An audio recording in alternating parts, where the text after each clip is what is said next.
In the ancient Greek world, the battlefield was only one part of war. The deeper wounds happened long after the swords were dropped. When a city collapsed, the men died quickly, but the women faced a punishment that went far beyond defeat.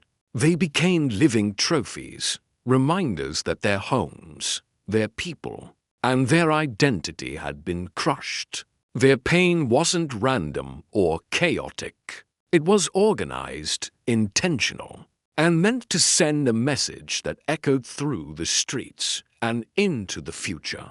These stories were never carved into temples or praised by poets.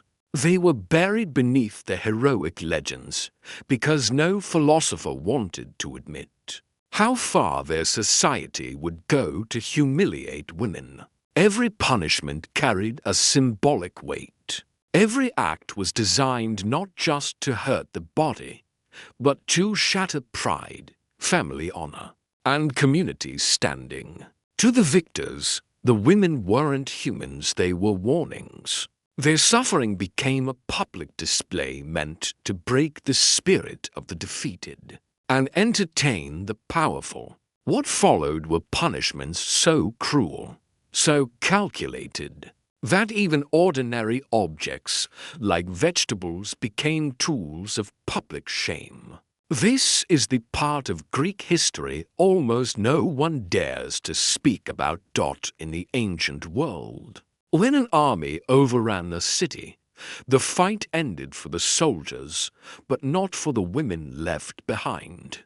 They weren't treated as accidental victims. They were turned into breathing symbols of total defeat. Their suffering wasn't chance, it was a planned performance, meant to erase everything they were. You won't find these realities in heroic tales or the polished writings of great thinkers. This hidden part of history shows how the harshest punishments were saved not for warriors, but for the wives, daughters, and mothers of the conquered. They were dragged into slavery, beaten, and marched like trophies. Their dignity became the final reward for those who won. Their punishment wasn't inside prison walls. It was public and designed to crush their spirit more deeply than any physical blow. The scars left by humiliation were meant to last a lifetime. But what happens when the most brutal punishment is carried out not with a weapon, but with something found at a simple market stall? The radish and the fig were used in acts that went beyond physical harm. The ritual began with an object so ordinary that it made the cruelty even colder. A hard radish or a dried fig was chosen, not to kill, but to mock. The woman accused, whether of adultery, seduction, or any supposed insult to honor, was stripped from the waist down with no chance to hide. Her arms were held while the entire crowd watched. A magistrate or a bitter husband announced her crime, and then the slow act of humiliation began. This wasn't an execution. It was a symbolic violation meant to turn her body into proof of her disgrace. The physical pain from the punishment began instantly, but it was the slow rise of horror that truly crushed the woman. The moment the radish or dried fig was forced inside her, the crowd shifted its weight, waiting for her reaction. A sharp gasp, a cry, any sign that the humiliation had pierced deeper than the skin. A hard radish bruised her from within, the rough surface scraping and tearing. A dried fig, shriveled and stiff, dragged against the soft inner flesh, leaving behind a ripping, burning trail that made her body seize with shock. The pain was intense, but it was brief compared to the deeper destruction happening inside her mind. The true cruelty of the ritual wasn't the object itself, it was the setting. She was not hurt in a dark room where shame could remain hidden. No, her violation took place before a crowd whose eyes swallowed every detail. The humiliation was arranged like a staged performance, and she was the unwilling actor. Every twitch, every flinch, every sound she made became part of the spectacle. She wasn't treated as a person in pain. She was treated as entertainment, a living symbol of disgrace. Sometimes the object was left inside her as the crowd jeered, a reminder that her body no longer belonged to her. Other times, the magistrate would smash the radish or crush the fig against her as a final insult, marking the end of the ritual with a violent gesture. What made the punishment even more twisted was the simplicity of the object. It wasn't a sword, a spear, or iron torture tool. It was something someone might have bought that morning. Something ordinary enough to deepen the humiliation. A vegetable something harmless in daily life was now a weapon. That turned her body into a public statement. From that moment on, she wasn't seen as pure or respectable. Her body had been treated as spoiled, tainted, and exposed. Even when the physical pain faded, she would carry the shame in every interaction that followed. Her neighbors would whisper. Her relatives would avoid her eyes. Her own home, which once protected her, would now feel like a cage built from disgrace. The punishment did not simply end the moment the crowd dispersed. It lingered in her mind, in her family's name, and in the memory of every person who watched. In Athens, where a woman's status was fragile and deeply tied to her public image, this single act could erase her social existence. She was still alive, but in the eyes of the city, she had already been destroyed. The suffering did not stop once the vegetable was removed or once the crowd began to drift away. That moment was only the beginning of a punishment that would follow her long after the marketplace emptied. The physical injury itself, torn and scraped flesh in such a delicate part of the body, was dangerous in a world without medicine. With no antiseptics, no clean bandages, and no understanding of infection. Even a small internal wound could grow into a festering, burning infection that spread slowly through her body. Day by day, she would feel the raw pain flare with every step, every movement, every attempt to sit or lie down. Some women healed after months of agony. Others developed infections that never fully faded, leaving them with lifelong suffering that no one cared to treat. But the physical wounds were only half the punishment. The greater damage was social, psychological, and permanent. In Athens, reputation was not just important, it was survival. A woman's honor was tied to her family's standing, her marriage prospects, and the future of her children. All of that could be shattered in a single public humiliation. The moment she walked out of the marketplace after the punishment, she carried an invisible mark. People who once greeted her with respect now viewed her through a lens of mockery or suspicion. Her neighbors whispered behind closed doors. Children stared. Even relatives who had nothing to do with her crime felt their own status fall, because shame spread like a stain across the entire household. Her home, once a refuge, became suffocating. Her family struggled with the weight of their tarnished name. Her husband, if she still had one, bore the humiliation of being married to a woman whose body had been used as a public symbol of wrongdoing. Her children, innocent and unaware, would grow up with a shadow. Hanging over them, other families might refuse to let their sons or daughters marry into a disgraced household. For the woman herself, there was no escaping the memory. The moment the radish or fig had entered her body became a scar deeper than any wound. Every time she saw the marketplace again, every time she heard laughter in the distance, she could be pulled back into that moment of exposure. Some lived the rest of their lives trying to avoid the places and people who witnessed their humiliation. Others were simply consumed by the shame until it shaped every part of their identity. In a society where reputation was more valuable than wealth, this single act of punishment destroyed everything she relied on. It wasn't just an attack on her body. It was the erasing of her dignity, her status, and her place within the city. It was a kind of death where the body survived, but the identity did not. If this was the sentence for a moral accusation, then what awaited a woman whose only crime was defiance? Athens had another punishment waiting one.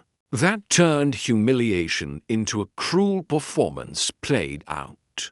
Under the open sky, that question, what happens to a woman who simply defies a rule, leads to a punishment even more brutal than the radish or fig. This was bodizo, a punishment built on the raw power of public shame. It did not begin in some dark chamber where her humiliation could be hidden. Instead, it unfolded in the most crowded, most vibrant place in all of Athens, the agora. The marketplace was the heart of the city, a place where people gathered not just to buy and sell, but to gossip, debate, argue, and observe. Philosophers held discussions, merchants shouted out prices, citizens met to talk politics, and children ran between stalls. It was a place where every pair of eyes could see you. And it was here that a condemned woman was dragged, not as a person deserving pity, but as an object meant to be stared at. She was stripped of her clothing, sometimes left completely naked, sometimes left with a thin, ragged cloth that barely clung to her body. There was no choosing, no dignity, no negotiation. Her modesty, something Greek society claimed to value above all, was ripped away instantly. Her arms were tied behind her or above her head, and she was forced to prate against a wooden post placed in full view of the marketplace. There was no shade, no privacy, no place to turn her face away. Under the harsh Mediterranean sun, her body became a spectacle. In a society where even glimpses of a woman's hair or ankles were considered intimate, the sight of her exposed flesh was more shocking than any physical blow. The humiliation was intentional. Her body was no longer her own. It was a message displayed for everyone to see. Men who never looked at her before now stared openly. Women passed by with averted eyes or cold judgment. Even slaves, considered the lowest in society, were allowed to laugh or sneer. The punishment encouraged it. It fed on their reactions. Children pointed at her, giggling as though she were part of a cruel game. Old men muttered insults. Some citizens spat at her feet as they walked past. And the guards, who stood by to prevent escape, did nothing to stop the crowd. They were not there to protect her, they were there to ensure the humiliation stayed public and sharp. The punishment relied on the participation of everyone around her. The moment she was tied to the post, she stopped being a woman in their eyes. She became a warning, This is what happens when you anger the city, dishonor your husband, or break the unspoken rules of modesty. She became a breathing symbol of what the police could take from you if it chose. What made bodizo so horrifying was not just the physical exposure, but how completely it destroyed a woman's social self. Everything the Greeks valued in a woman, her privacy, her modesty, her obedience, her grace, was stripped away in an instant. She was displayed as the opposite of all of those things, and the crowd was expected to watch, judge, and remember. But this exposure was only the beginning of her torment. The real suffering came as the hours passed and the sun rose higher, turning the punishment into a slow, burning torture that tested not just her body, but her very will to live. Once she was tied to the post, time became her enemy. At first, the humiliation itself was overwhelming.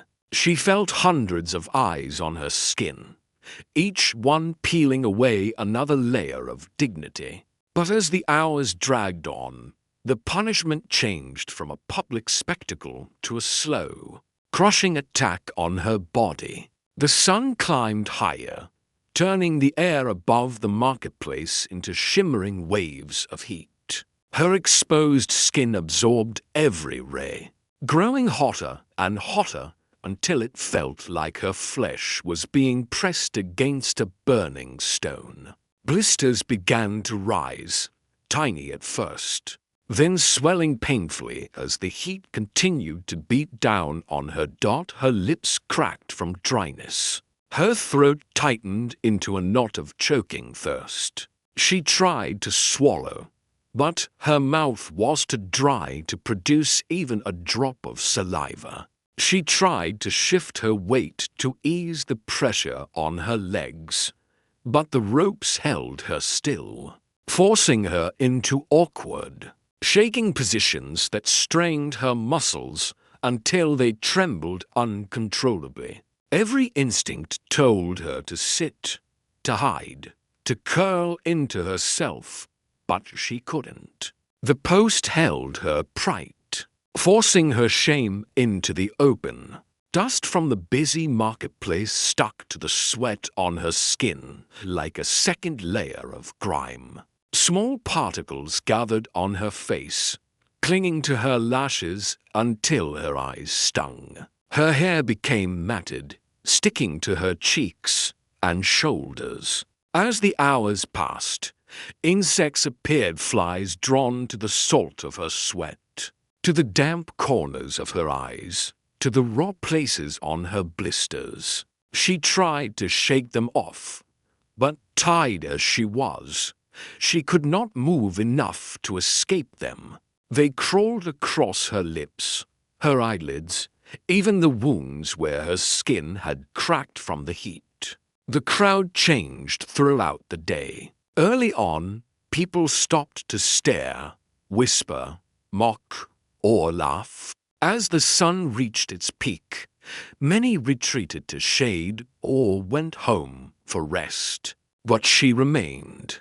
No shelter, no break, no moment of relief. The very design of the punishment was to ensure she experienced every second of the city's heat, noise, and cruelty. Even when fewer people passed by, the humiliation didn't lessen.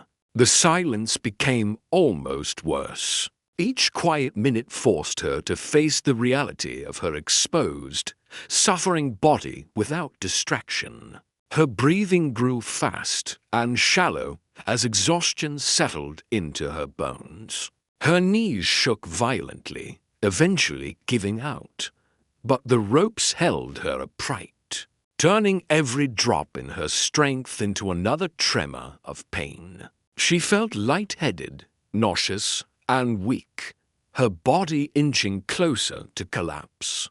But collapse wasn't allowed, not yet. The punishment demanded she remain on display, until the city decided her suffering had become a lesson burned into public memory. A woman who once walked through the city as a respected figure, perhaps a wife, a mother, a neighbor, had now been reduced to a shaking shape tied against a post. She wasn't judged by her past actions, her character, or her worth. The crowd saw only the punishment, not the person. And as she stood under the merciless sun, she felt the thing that hurt more than thirst, more than heat, more than the crawling insects, the slow realization that her dignity had been stripped away so completely that she no longer knew who she was. The punishment of bodizo did not rely on whips or blades. It relied on destroying a woman's spirit, stripping her identity layer by layer, until she became an example of what happened when the city claimed ownership of a body. And still, worse humiliations waited beyond this punishments that didn't just harm the body but cut away the very symbols of womanhood itself. Some women endured this punishment for only a few hours, though only is a cruel word for suffering that felt endless. Others were left tied to the post until the sun dipped toward the horizon, their bodies trembling under the weight of exhaustion. A few never returned home at all. Some collapsed from heat so severe that their hearts gave out. Others fainted again and again, their heads hanging limp while the ropes forced them upright like lifeless figures, posed for display. If death came, it often came quietly, almost unnoticed, as though the city had simply drained the life out of them piece by piece. But to the Athenians watching, the true end of the punishment was not measured in hours or in physical collapse. It ended only when the shame had fully settled into the minds of everyone who witnessed it. The city believed a woman's humiliation became complete when her image sunburned skin, trembling legs, cracked lips, pleading eyes was burned into public memory. They wanted people to remember her suffering days, weeks, even years later. The punishment was effective only when it shaped how others behaved, how wives obeyed, how daughters feared, how households kept women silent. The cruelty was bigger than the individual tied to the post. She was a warning carved into the living world. Bodizo was never designed to break bones, it was designed to break identity. The city did not care about bruises or blisters. Those would heal. What the police wanted was to strip a woman of the things she valued most: her modesty, her reputation, her privacy, her sense of self. In a society where a woman's entire worth rested on how she was seen by others, public exposure was more devastating than any weapon. Perhaps the most terrifying part was the message hidden beneath the punishment. A woman did not own her body. Her dignity, her safety, her very sense of self belonged to the city, and the city could take all of it whenever it chose. She might belong to her husband in daily life, but in moments like this, she belonged to the crowd, to the guards, to the magistrates, to anyone who wanted to stare. Her body became public property, and she had no power to reclaim it. Even after the ropes were finally untied, the punishment followed her home. Her back might ache for days, her skin might peel in painful layers, and her throat might burn from thirst, but none of that compared to the invisible wound left on her spirit. Every time she stepped outside, she feared the eyes that had once watched her suffer. Every whisper became an echo of her humiliation. Even the simple act of walking down a street felt like walking through a memory she wanted to erase, but never could. Some women returned home and hid themselves from the world. Others carried on with forced bravery, pretending not to notice the glances or the murmurs. But no one who experienced bodizo ever fully returned to the life she had before. That version of herself had been stripped away by the city, left tied to the post long after she walked free and still. There was a punishment even more symbolic, more permanent, and more cruel. A sentence that did not just expose the body, but erased the symbols of womanhood themselves, something that cut deeper than sunburn or shame. In ancient Greece, a woman's hair was far more than a part of her appearance. It was a symbol of her pride, her femininity, her social value, and even her connection to the gods. Long, well-kept hair was seen as a reflection of honor, purity, and a properly managed household. So when the city decided to punish a woman by shaving her head, it wasn't a simple act of cutting hair, it was the destruction of everything that defined her place in society. For a wife accused of adultery, or a woman who dared to challenge the authority of her husband or guardian, this punishment was not only meant to hurt, but to follow her for the rest of her life. The shaving usually took place in public, where everyone could see. There was no effort to hide the shame. Her head was forced down, her hands restrained, and the blade sometimes sharp, sometimes dull, scraped through her hair while the crowd watched. Locks of hair fell around her feet like pieces of her identity being torn away. Each strand carried meaning, and each one that dropped to the ground deepened her disgrace. In a culture where a woman's modesty and image were everything, a shaved head was a permanent mark of dishonor. She could not cover it in public without raising suspicion. She could not pretend nothing had happened. Every neighbor who saw her scalp would instantly know what she had been accused of. Her reputation, already fragile, shattered instantly. Even those who believed she was innocent kept their distance, afraid that her shame would spread to them. Her presence alone became a reminder of scandal. And humiliation alone was not enough for the city. The punishment often came with violence. She could be beaten with belts, rods, or fists either before or after the shaving. The blows left dark bruises across her arms, back, and legs. The pain faded slowly over days, but the larger wound the attack on her identity would not heal.